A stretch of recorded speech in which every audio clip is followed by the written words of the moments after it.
సమాధులే ఎక్కువ ఉంటాయి. బరాబర్ భారతదేశం సమాధులుగానే మిగిలిపోతుంది కొన్నాళ్ళకి. ఈ రోజున ప్రతి ఊరికి వెళ్ళండి, ఊరు బయట హిందూ శ్మశాన వాటికి ఎకరమో 2 ఎకరాలు 4 ఎకరాల్లో పెట్టుకుంటారు. దాన్ని ఎక్స్టెండ్ చేయాల్సిన అవసరం లా.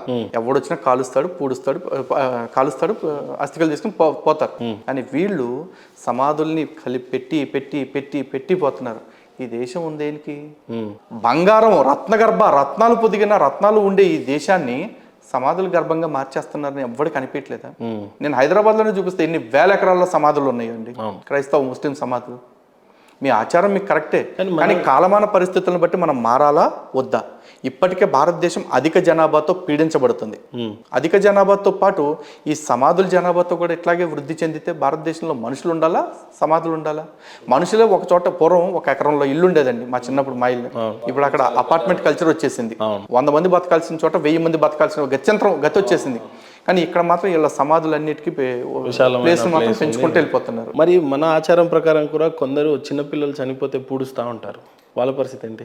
అదే చెప్తున్నా కదా, ఎన్ని చేసినా ఎంతకాలం చేసినా ఆ సమాధి కుళ్ళిపోయిన తర్వాత, ఆ శవం కుళ్ళిపోయిన తర్వాత అక్కడ ఇంకోటి పెట్టేస్తున్నారు. ఎవరు పెద్ద పట్టించుకోవట్లేదు. హిందూ శ్మశాన వాటికి ఎప్పుడు చూడండి ఎక్స్టెన్షన్స్ ఉండవు, ఎంత ఉందో అంతే ఉంచుతారు. మహా అయితే దాంట్లో డెవలప్మెంట్స్ చేస్తారు, స్నానాలకు ఘాట్లు కట్టించడం కావచ్చు, ఇంకోటి కావచ్చు. కానీ వీళ్ళకి అట్లా కాదు, సమాధులకి స్పేస్ సరిపోవట్లేదు కాబట్టి మాకు ఇంకా ఎక్స్ట్రా ప్లేస్ కావాలని పెట్టిన అప్లికేషన్స్ నేను చూపిస్తా. ప్రభుత్వాన్ని డిస్క్లోజ్ చేయమనండి. అసలు ఎన్ని అప్లికేషన్స్ వస్తున్నాయో. అసలు మన ధర్మం ఏం చెప్తుంది? మనిషిని కాల్చమని చెప్తుందా, పూడ్చమని చెప్తుందా? ఒకటండి, మన ధర్మం ఇందాకే చెప్పాను కదా, సనాతన ధర్మం ప్రకారం కూడా ప్రతి ఒక్కరికి కూడా ఈ దేహం పైన మోహాన్ని పెంచుకోవద్దు. దేహం అనేది నథింగ్. ఈ దేహం ఆత్మని విడిచిపెట్టేస్తుంది, లేదా ఆత్మ దేహాన్ని విడిచిపెట్టేస్తుంది అంటే ఒకటే కారణం, ఈ శరీరం శిథిలం అయిపోయింది. ఇక దీనివల్ల ఎవరికి ఏ ప్రయోజనం లేదు. కానీ ఆత్మ అలా కాదు. పునరపి జననం, పునరపి మరణం, పునరపి జనని జఠరే శయనం.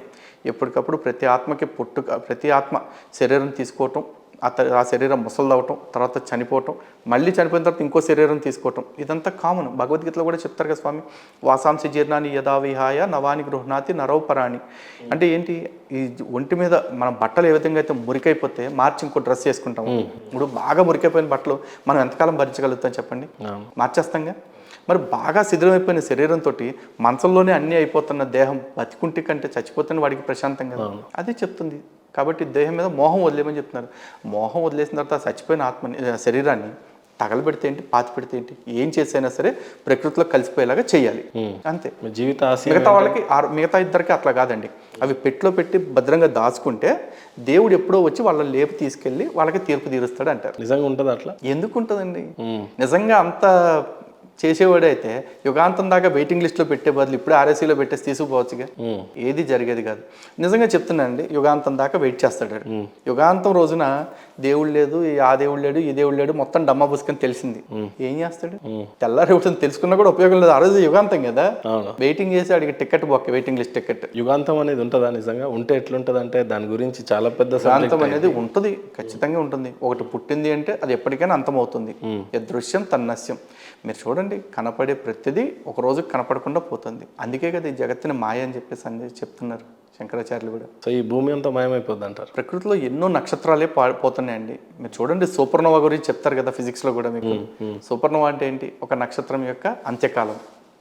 నక్షత్రాలే పోతున్నప్పుడు మనం నక్షత్రం చుట్టూ తిరిగి ఒక చిన్న గ్రహం, సూర్యుడు అనే నక్షత్రం చుట్టూ తిరిగి ఒక చిన్న గ్రహం, ఈ గ్రహం పోదా? వాస్తవం పోతుంది. మీ జీవిత లక్ష్యం ఏంటి, ఆశయం ఏంటి? నాకు ఒకటే ఆశయం అండి, నేనున్నంతకాలం సనాతన ధర్మానికి నేను ఎంత చేయగలను అంత చేయటం. దానివల్ల ఎంత ఫలితం వస్తుంది అనేది నాకు సంబంధం లేదు. నేను ఎంత చేయగలుగుతాను అనేది నా పని. ఒకటే, నా వల్ల నష్టం అయితే జరగకుండా చూసుకుంటాను. ఆర్ఎల్స్ నష్టం జరిగే పరిస్థితి వస్తే దాని ఇంటెన్సిటీ వీలైనంత తక్కువ ఉండేలాగా చూసుకుంటాను. అప్పుడు ఈ జీన్ పాయింట్ టీషర్ట్ వేసుకునే దానికన్నా, షర్ట్ వేసుకునే దానికన్నా మంచిగా అవతారం ఎత్తొచ్చు కదా. ఏమవుతారు? అదే ఇక ఉంటాయి మీకు చెప్పి రకరకాలుగా. ఇందాక మనం అనుకున్నది, ఒకళ్ళు ఆస్ట్రాలజీ అంటారు, ఒకళ్ళు గురువు అంటున్నారు. నేను I don't want to pretend anymore అండి. నేను I just wanted to be like myself, that's it. ఇందులో జీన్స్, టీషర్ట్, లేకపోతే షర్ట్స్ అంటే ఇట్స్ జస్ట్ అటైర్. అంటే ఒక ట్రస్ట్ ఫామ్ చేయొచ్చు, బాగా సంపాదించవచ్చు, ధర్మాన్ని ఇంకా కాపాడడానికి ఇంకా ఈజీగా ఉండదు. హిందుత్వాన్ని కాపాడటానికి నాకు స్వల్పంగా ఫండ్స్ అవసరం అవుతాయి. ఆ ఫండ్స్ నేను అడగగానే నాకు హిందూ బంధువులు అందరూ కూడా ఇస్తున్నారు, ఎంతో నమ్మకంతో, అభిమానంతో. వాళ్ళు ఇస్తున్నప్పుడు వాళ్ళని వీలైనంత చైతన్యపరచడం మాత్రమే నా పని.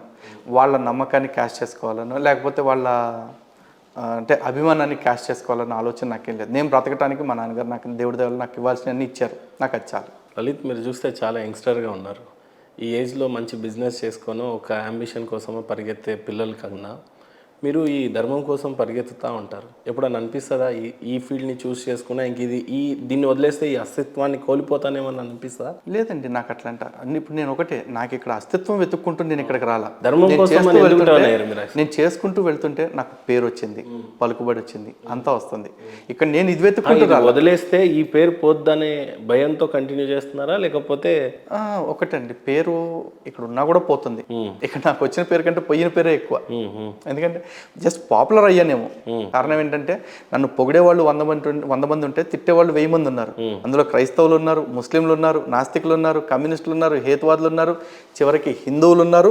హిందూ సంఘాల వాళ్ళు కూడా నన్ను వ్యతిరేకించే వాళ్ళు చాలా మంది ఉన్నారు. మరి నన్ను ఉంటారు కొంతమంది కాంపిటేటివ్ గా ఫీల్ అయ్యారు. మరి ఇంతలో నన్ను అభిమానించే వాళ్ళు ఎంతమంది అంటే ఈ 9 మంది కాకుండా ఇంకొకళ్ళే నన్ను అభిమానిస్తుంది. ఈ ఒక్కళ్ళ అభిమానం కోసం 9 మందికి శత్రువుని అవుతున్నాను నేను. అయినా కూడా నష్టం లేదు, ఎందుకంటే నేను ఇక్కడ ఫ్రెండ్స్ని ఫామ్ చేసుకోవటానికో ఎనిమీస్ని ఫామ్ చేసుకోవటానికో రాలా. నేను ధర్మం కోసం పనిచేయడానికి వచ్చాను. ఇది నా ప్రయాణం, ఇది ఇలాగే సాగుద్ది. నేను చెప్పా కదా, ఊపిరి ఉన్నంత వరకు సాగుద్ది. ఈ ధర్మం వైపే ఎందుకు ఎంచుకున్నారు అని అంటే తెలుసుకోవచ్చా? బికాస్ నిజంగా మిమ్మల్ని చూస్తే ప్రౌడ్గానే అనిపిస్తుంది. అంటే నిజంగా ఈ బిజినెస్లు, ఈ సెటప్లు ఇవన్నీ కూడా ఈ దేహమే శాశ్వతం కాదు అని అనుకున్నప్పుడు మీకంటూ కొన్ని పేజెస్ ఉంటాయి. మీరు వెళ్ళిపోయినా కూడా మీకంటూ కొన్ని పేజెస్ని మీరు పెట్టుకుంటారు. ఆ ధర్మం కోసం మీరు చేసిన పోరాటం కానీ, ఏది ఇందాక మీరు టీటీడీలో అన్నారు చూడండి, అలాంటివి చాలానే చేశారు. ఎలా అసలు ఇది ఎలా సాధ్యమవుతుంది? నేను అందరిలాంటి వాడిని అండి. నేను బిజినెస్ చేశాను కొన్నాళ్ళు. కాకపోతే ఈ ఫీల్డ్లోకి వచ్చిన తర్వాత కొన్ని కారణాంతరాల వల్ల నా బిజినెస్ నేను షట్ డౌన్ చేయాల్సి వచ్చింది. జస్ట్ బికాస్ ఆఫ్ కన్సెన్స్, మనస్సాక్షి అంటారు కదా, ఆ మనస్సాక్షికి విరుద్ధంగా పనిచేయలేక. ఎందుకంటే నాది ప్రింటింగ్ ప్రెస్. ఆ ఫీల్డ్లో నాకు బైండింగ్ వర్క్స్, ఫాయిలింగ్ వర్క్స్, లేకపోతే ఇతరత్ర వర్క్స్, లామినేషన్ కానీ ఏది చేయాలన్నా కూడా అత్యధికులు నాకు ముస్లిం ఎంప్లాయీస్, లేకపోతే క్రిస్టియన్స్కి సంబంధించిన ఎంప్లాయీస్ వాళ్ళే దొరుకుతున్నారు. నేను ఇప్పుడు వాళ్ళని కూర్చోబెట్టుకున్న ఆఫీస్లో, నా ప్రెస్లో వాళ్ళ దగ్గరికి వెళ్ళిపోయి, అరే మీరు తప్పు చేస్తున్నారు, మీరు అందరు అట్లాంటి వాళ్ళు అని నేను అనలేను. బికాజ్ వాడు ఒక పని జడగొట్టాడంటే నాకు లాస్ వేలల్లో లక్షల్లో వస్తాయి. నేను అంత కాంపెన్సేట్ చేయలేను క్లయింట్కి. అలా అని చెప్పేసి వీళ్ళని కాళ్ళు పట్టుకుని వీళ్ళతో బతిమాలుకుని పని చేయించుకోలేను. సేమ్ టైం ఆఫీసెస్కి వెళ్ళినప్పుడు కూడా పర్చేస్ డిపార్ట్మెంట్లో కానీ, హెచ్ఆర్లో కానీ ఎవరైతే నాకు ఆర్డర్స్ ఇవ్వాల్సిన వాళ్ళు ఉంటారో వాళ్ళు హిందువులు ఉన్న చోట హిందువులు ఓకే, ముస్లింలు క్రిస్టియన్స్ ఉన్న చోట అదో రకంగా ముఖం పెట్టుకుని చూసేవాళ్ళు. హిందువులు కూడా ఎట్లా ఉంటుందంటే నేను వెళ్ళగానే, సార్ మీ వీడియో చూస్తాను సార్, సూపర్ సార్ అని చెప్పేసి ఒక ఫోటో దిగుతారు, వాళ్ళ ఫ్రెండ్స్ అందరికీ స్టేటస్ పెట్టుకుంటారు. 4 రోజుల తర్వాత వర్క్లు ఆపేస్తారు. ఆపేసి ఏమన్నంటే, మా ఆఫీస్లో యాక్చువల్లీ ఒక అతను ఉన్నాడండి, నా సబార్డినేట్, వాడు మెయిల్ పెట్టాడు పైకి అండి, అతను మీరు వస్తాం, అతనికి నచ్చట్లేదు. మీ సబార్డినేట్ నా వర్క్ ఆర్డర్ ఆపుతాడు. You being a superior you can support me. అంటే ఇప్పుడు నేను నీ కాళ్ళు పట్టుకోవాలో వాడి కాళ్ళు పట్టుకొని పని చేయాలా? ఎవరి దగ్గర తగ్గి పని చేయాల్సిన అవసరం నాకు లేదు. దానికోసం అని చెప్పేసి అసలు మొత్తం నా ప్రింటింగ్ ప్రెస్లో నా షేర్ మొత్తం మా పార్ట్నర్కి ఇచ్చేసి ప్రశాంతంగా వచ్చి పొలం పని చేసుకుంటున్నా. ఇక్కడ వికారాబాద్ దగ్గర కొంత ల్యాండ్ తీసుకున్నాము, నేను ఇంకో ఫ్రెండ్ కలిసి. అక్కడే ఏదో ఫ్లవర్ గార్డెన్, వెజిటబుల్స్ వేసుకున్నాము. డైలీ ఏదో ఇల్డింగ్ వస్తుంది, మా రెవెన్యూ మాకు వస్తుంది, అలా బతుకుతున్నాం. ఎందుకంటే 18 చెప్తారు కదా, అడిగిన జీతం బియ్యని మిడిమేలుపు దొరను కొలిచి మసలొట్టి కంటే మడిదున్నకు బతకవచ్చు మహిళోత్సమతి అని చెప్తారు. అలా మడిదున్నుకొని బతుకుదామని అక్కడికి పోయాం అనమాట. ఏది చేసినా కూడా ఒకటండి, సెల్ఫ్ సాటిస్ఫాక్షన్, కన్సెన్స్, ఆత్మగౌరవం, దీన్ని కాపాడుకుంటూనే చేయాలి. అలా కాకుండా నేను వాడిని మెప్పించడానికో వీడిని మెప్పించడానికో, నేను నా ధర్మం గురించి మాట్లాడటం తగ్గించడం లేదా వాడిని విమర్శించడం తగ్గించడం చేశాను అనుకోండి, నా పోరాటానికి అర్థం లేదు, నా బతుకు అంతకంటే అర్థం లేదు. కాబట్టి నాకు వ్యాపారం చేయగలిగిన దక్షత ఉంది, వ్యాపారం చేసిన నాళ్ళు చేశాను. కానీ వ్యాపారం కంటే నన్ను బతకడానికి నెంబర్ ఆఫ్ దారులు ఉన్నాయి. కానీ నేను కాంప్రమైజ్ అయిపోతే నా దారి దండగా. మీ దారిలో ఏ స్థాయికి మీరు రీచ్ అయ్యారు అని అంటే ఏమంటారు? నేను ఇంకా ఏ స్థాయికి రీచ్ అవ్వలేదండి. ఇంతకుముందు ఒకళ్ళిద్దరు శత్రువులు ఉండేవాళ్ళు, ఇప్పుడు 10 మంది అయ్యారు, అంతే తేడా. ఏమేమి అచీవ్ చేశారు అని అంటే ఏం చెప్తారు? అచీవ్మెంట్స్ పరంగా చూసుకుంటే చాలా అచీవ్ చేశాను. ఎందుకంటే ప్రచారంలో వెనకబడి ఉండొచ్చు, ఫ్యాక్చువల్గా చూసుకుంటే కనుక నేను చాలా మందిని గర్వాప్సి చేశాను. ఆల్మోస్ట్ 3000 మెంబర్స్ని క్రిస్టియానిటీ నుంచి, ఇస్లాం నుంచి వెనక్కి తీసుకురాగలిగాం. నాస్తికులు కూడా కొంతమంది వెనక్కి వచ్చిన వాళ్ళు ఉన్నారు మా వీడియోస్ చూసేసి, అది వండర్. ఇది కాకుండా అనేక అక్రమ చర్చిలు కావచ్చు, అక్రమ దర్గాలు కావచ్చు, అక్రమంగా కడుతున్న మసీదులు కావచ్చు, వీటిని ఆపగలిగాం. దేవాలయాల భూముల్ని కాపాడగలిగాము అనేక చోట్ల.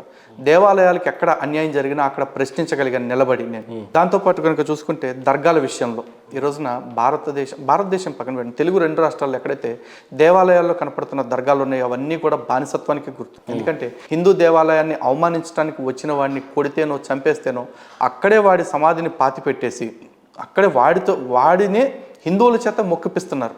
ఈరోజు దర్గాల కథలన్నీ అవే. అలంపూర్ దర్గా తీసుకున్నా, వేములాడ దర్గా తీసుకున్నా,